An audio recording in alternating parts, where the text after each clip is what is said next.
नमस्कार दोस्तों। कार्तिक मास महात्म कथा अध्याय 1। मैं सुमरू माता शारदे बैठे जीवा आए, कार्तिक मास की कथा लिखे कमल हर्षाए। नेमी सारन तीर्थ में सूत जी ने 28,000 सनकादिक ऋषियों से कहा।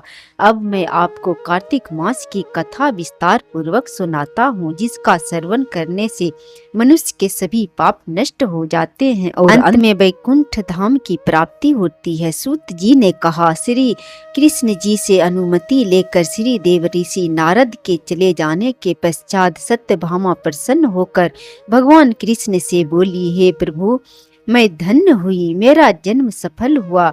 मुझ जैसी त्रिलोकीय सुंदरी के जन्मदाता भी धन्य है, जो आपकी 16,000 स्त्रियों के बीच में आपकी परम प्यारी पत्नी बनी।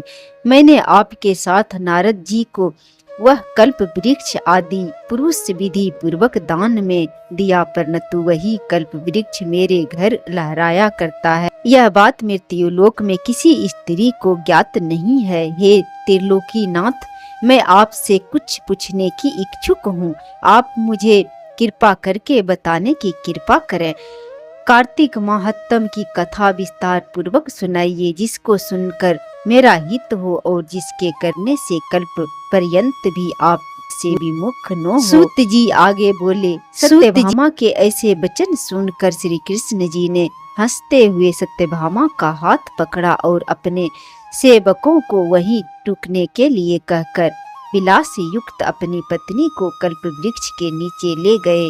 फिर हंसकर बोले, हे प्रिय, 16,000 रानियों में से तुम मुझे प्राणों के समान प्यारी हो।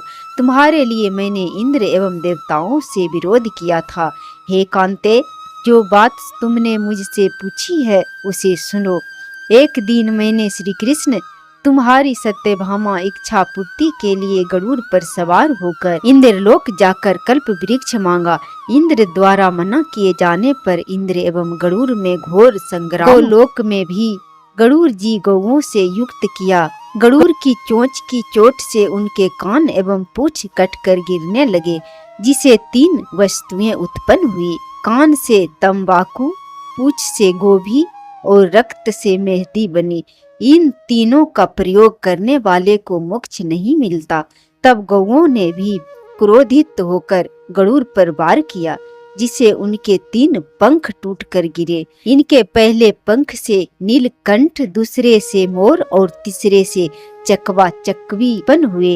हे प्रिय, इन तीनों का दर्शन करने मात्र से ही शुभ फल की प्राप्ति होती है। यह सुनकर सत्यभामा ने कहा, हे प्रभु, कृपा करके मुझे मेरे पूर्व जन्मों के विषय में बताएं कि मैंने पूर्व जन्म में कौन कौन से दान, व्रत एवं जप नहीं किए हैं।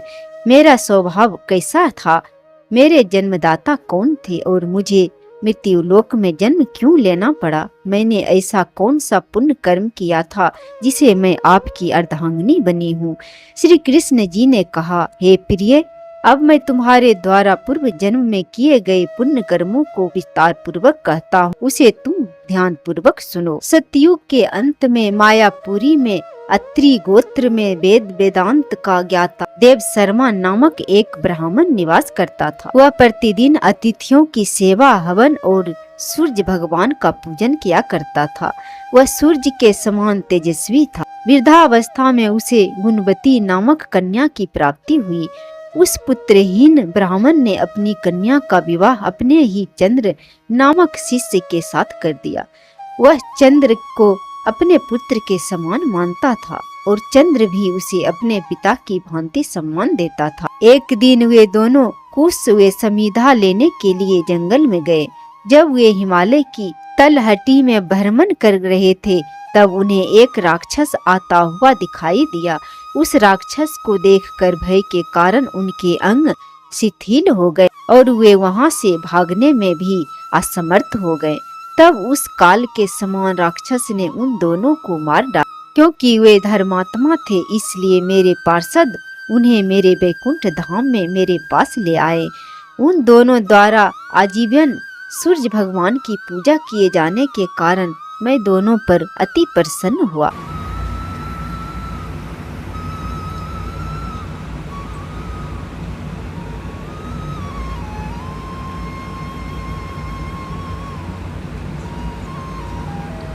जैसे एक देवदत्त पिता भ्राता आदि नामों से पुकारा जाता है। जब वे दोनों विमान पर आरूढ़ होकर सूर्य के समान तेजस्वी रूपवान चंदन की माला धारण किए हुए मेरे भवन में आए तो वे दिव्य भोगों को भोगने लगे। कार्तिक मास की कथा महात्म अध्याय 1 संपूर्ण हुआ।